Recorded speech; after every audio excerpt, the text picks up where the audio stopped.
ఈరోజు మనం ఒక ప్రాముఖ్యమైన మరియు సున్నితమైన అంశం గురించి మాట్లాడబోతున్నాం. దీని గురించి మాట్లాడడానికి చాలామంది ఇష్టపడరు, కానీ ఇది మన ఆత్మీయ జీవితానికి అత్యంత అవసరం. దేవుని చేత ఉన్నతమైన పిలుపును పొందుకున్నవారు, దేవుని అభిషేకాన్ని పొందినవారు ఎందుకని వ్యభిచారం లేదా లైంగిక పాపంతో తీవ్రమైన పోరాటాలను ఎదుర్కొంటారు?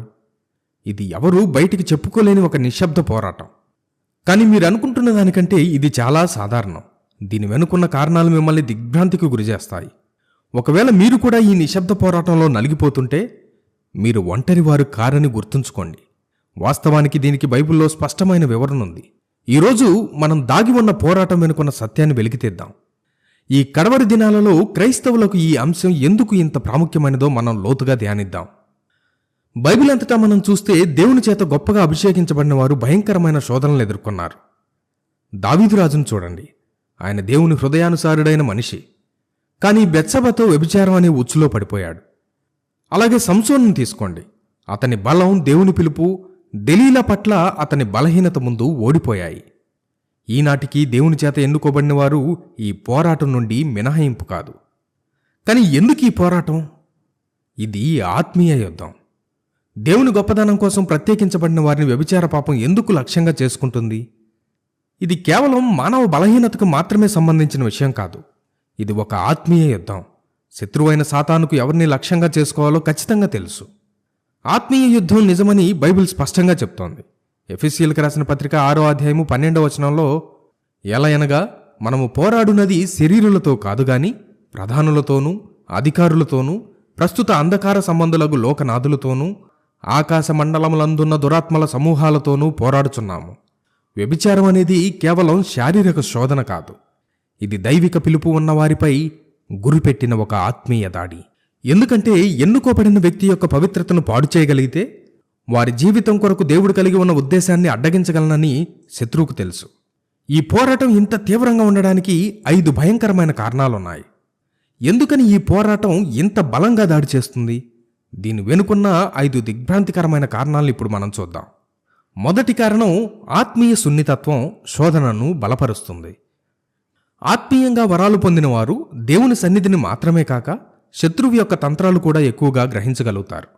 వారిని దైవ మార్గం నుండి ప్రక్కకు లాగడానికి, వారిని బలహీనపరచడానికి శత్రువు ఉపయోగించే ఒక శక్తివంతమైన ఆయుధం వ్యభిచారం. ఎన్నుకోబడిన వారిని వ్యభిచారంలో బంధించగలిగితే వారి ఆత్మీయ ఎదుగుదలను నెమ్మదింపజేయవచ్చని లేదా పూర్తిగా ఆపివేయవచ్చని శత్రువుకు తెలుసు. అందుకే ఎన్నుకోబడిన వారి మీద శోధనలు చాలా తీవ్రంగా ఉంటాయి. రెండవ కారణం, ఒంటరితనం దాగి ఉన్న పోరాటాలకు దారితీస్తుంది. దేవునిచే పిలువబడిన వారు తరచుగా ప్రత్యేకించబడతారు. చాలా కొద్ది మంది మాత్రమే అర్థం చేసుకోగలిగే మార్గంలో వాళ్ళు నడుస్తారు. ఈ ఏకాంతం ఒక ఆశీర్వాదమే అయినప్పటికీ అది ఒక ప్రమాదకరమైన బలహీనతను కూడా సృష్టిస్తుంది. బలమైన జవాబుదారీతనం లేదా లోతైన ఆత్మీయ సంబంధాలు లేకుండా వ్యభిచారం ఒక వ్యక్తిగత రహస్య పోరాటంగా మారుతుంది. ఈ పోరాటం యొక్క రహస్యం దానిని అధిగమించడాన్ని మరింత కష్టతరం చేస్తుంది. దీనివల్ల చాలామంది మౌనంగా బాధపడతారు. మూడవ కారణం, ఉన్నతమైన పిలుపు గొప్ప దాడులను ఆకర్షిస్తుంది. పిలుపు ఎంత ఉన్నతంగా ఉంటే యుద్ధం అంత బలంగా ఉంటుంది. వ్యభిచారం అనేది కేవలం సహజమైన మానవ పోరాటం కాదు. ఇది ఎన్నుకోబడిన వారిని పరధ్యానంలో ఉంచడానికి, వారి శక్తిని హరించడానికి, దేవునికి దూరం చేయడానికి రూపొందించబడిన ఒక ఆత్మీయ దాడి. చాలామంది గొప్ప నాయకులు, ప్రవక్తలు మరియు ఆత్మీయ యోధులు ఈ పోరాటం యొక్క శక్తిని తక్కువ అంచనా వేయడం వల్ల పడిపోయారు.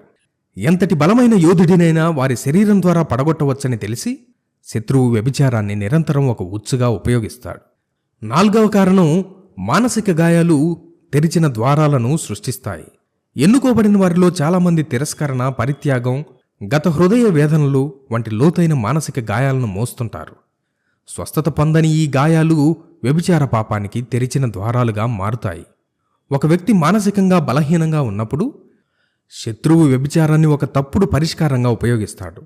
ఆ లోటును పూరించడానికి ఒక నకిలీ బంధంగా అందిస్తాడు. అంతరంగ స్వస్థత లేకుండా వ్యభిచారం ఒక అలవాటుగా మారి పాపము, అవమానంతో కూడిన ఒక విష వలయాన్ని సృష్టిస్తుంది.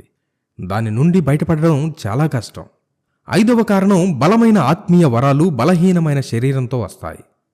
ఎన్నుకోబడిన వారికి శక్తివంతమైన ఆత్మీయ వరాలు ఉండొచ్చు, కానీ వారు ఇప్పటికీ మనుషులే. శరీరం బలహీనంగానే ఉంటుంది. ప్రార్థన, ఉపవాసం మరియు మనస్సును నూతనపరచుకోవడం వంటి క్రమమైన ఆత్మీయ క్రమశిక్షణ లేకుండా వ్యభిచారానికి వ్యతిరేకంగా చేసే పోరాటం తీవ్రమవుతుంది. అభిషేకం ఎంత గొప్పగా ఉంటే ఆత్మనిగ్రహం యొక్క అవసరం అంత ఎక్కువగా ఉంటుంది. తమ ఆత్మను చురుకుగా బలపరుచుకోకుండా ఎన్నుకోబడిన వారు సులభంగా వ్యభిచార సంబంధమైన ఆలోచనలు మరియు చర్యల ఉచ్చులో పడిపోతారు. వ్యభిచారం అనేది చాలామంది దేవుని బిడ్డలు రహస్యంగా ఎదుర్కొనే పోరాటం, కానీ విజయం సాధ్యమే. ఆత్మీయ క్రమశిక్షణ, జవాబుదారీతనం, స్వస్థత ద్వారా వారు ఈ పోరాటాన్ని అధిగమించి తమ దైవిక ఉద్దేశంలో ముందుకు సాగగలరు. వారిని పాపంలో బంధించి ఉంచడమే శత్రువు యొక్క లక్ష్యం, కానీ దేవుని శక్తి ఎల్లప్పుడూ గొప్పది. ఇప్పుడు ప్రశ్న ఏంటంటే, వారు పోరాడతారా లేక పడిపోతారా? శత్రువైన అపవాది గర్జించు సింహం వల్ల ఎవరిని మింగుదనా అని వెతుకులాడుచున్నాడు. మీ పిలుపును, మీ అభిషేకాన్ని, మీ ఆత్మను నాశనం చేయడానికి వాడు వ్యభిచారం అనే ఆయుధాన్ని ఉపయోగించుకుంటున్నాడు. మీరు ఈ మాయలో పడి మీ ఆత్మీయ జీవితాన్ని నాశనం చేసుకుంటారా, లేక దేవుడిచ్చిన ఆయుధాలను ధరించి పోరాడతారా? ఇది శరీరం యొక్క కోరికలకు లొంగిపోయే సమయం కాదు. ఇది మనస్సును నూతనపరుచుకుని ఆత్మను బలపరుచుకోవాల్సిన సమయం. ఇది రహస్య పాపాలలో జీవిస్తూ పైకి భక్తిగా నటించే సమయం కాదు. పశ్చాత్తాపపడి దేవుని వైపు తిరగవలసిన సమయం. పరలోక జీవితం కోసం, దేవునితో నిత్యత్వం కోసం మిమ్మల్ని మీరు సిద్ధపరచుకోండి. ప్రభువు మిమ్మల్ని చూస్తున్నాడు. ఆయన మీ పోరాటాన్ని చూస్తున్నాడు. ఆయన మీకు సహాయం చేయడానికి సిద్ధంగా ఉన్నాడు. ఈ లోక ఆశలు, శరీర కోరికలు క్షణికమైనవి, కానీ పరలోక రాజ్యం నిత్యమైనది. ఆ నిత్యత్వంలో మీరు ఎక్కడ ఉండాలని కోరుకుంటున్నారు? మేల్కొనండి. మీ దీపాలను సిద్ధంగా ఉంచుకోండి. ఎందుకంటే పెండ్లి కుమారుడు వస్తున్నాడు.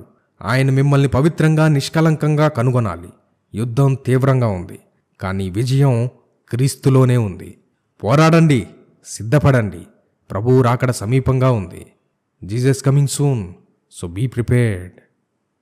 నాలో నువ్వే, నా ఊపిరి నువ్వే, నా గుండె చప్పుడులో లయవే నువ్వు యేసయ్యా.